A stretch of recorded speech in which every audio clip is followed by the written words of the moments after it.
Sliding দরজা, তাও আবার কার্ডবোর্ড দিয়ে, এও আবার হয় নাকি? আরে হয় হয়, সবই হয়।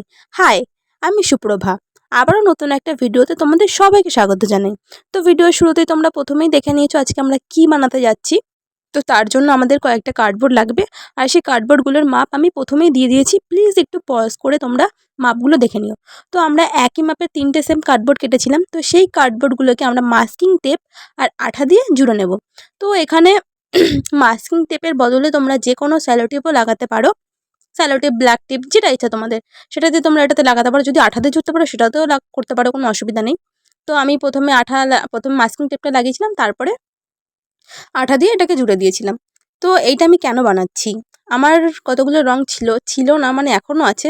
তো সেইগুলোকে একটু সুন্দর করে রাখবো বলে আমি এই বক্সটা বানাচ্ছি। তো অনেক দিন ধরেই ভাবছিলাম বানাবো আর সময় হয়ে উঠছিল না। তো সেজন্যই সময় করে বার করে এটা বানিয়ে নিয়েছি। তো যাই হোক, কাটা আমার হয়ে গেছে। এরপর ওটাকে সেম, এইখানে আমার একটা ভুল হয়েছে, প্রথমে আমি আঠাটা দিয়ে দিয়েছিলাম। প্রথমে আঠাটা দেবে না, প্রথমে মাস্কিং টেপটা সাইড থেকে লাগিয়ে নেবে, তারপর আঠাটা দেবে। তাহলে কি বলতো, আঠাটা শুকিয়ে যাবে না। এরপরে আমি ওই সেম যেটা বললাম, মাস্কিং টেপ আঠা দিয়ে লাগিয়ে এটাকে সুন্দর করে সিকিউর করে নিয়েছিলাম। এরপর সিকিউর করা হয়ে গেলে এটাকে পুরোটা আমরা কি করব, আর্ট পেপার দিয়ে কভার করে নেব। মানে আর্ট পেপার দিয়ে পুরোটা কভার করে নেব। প্রথমেই করে নেব, কারণ হচ্ছে গিয়ে পরে করতে গেলে একটু প্রবলেম হবে, কারণ এখানে আরও একটা মাঝখানে আরও একটা থাক হবে, কারণ ওটা দুটো থাকের আমি বানাচ্ছি।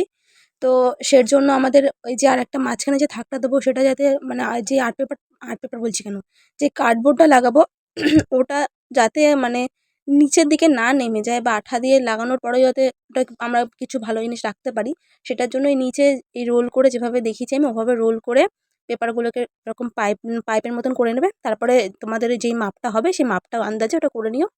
আর ওপরে সেম একইভাবে যেভাবে আমি করেছি আগেরগুলো, নিচেরগুলো মাঝেরটা যেভাবে করেছি সেম ওপরেরটা ওভাবে আমরা লাগিয়ে নিয়েছি।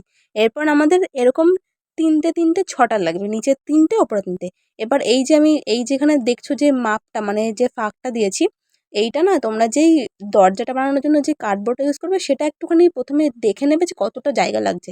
তো সেটা আমি প্রথমে দেখে নিয়েছিলাম। তো সেম এভাবে এটার মাপ হয়তো আমার একটা একটু বেশি বড় আছে, একটা একটু ছোট আছে।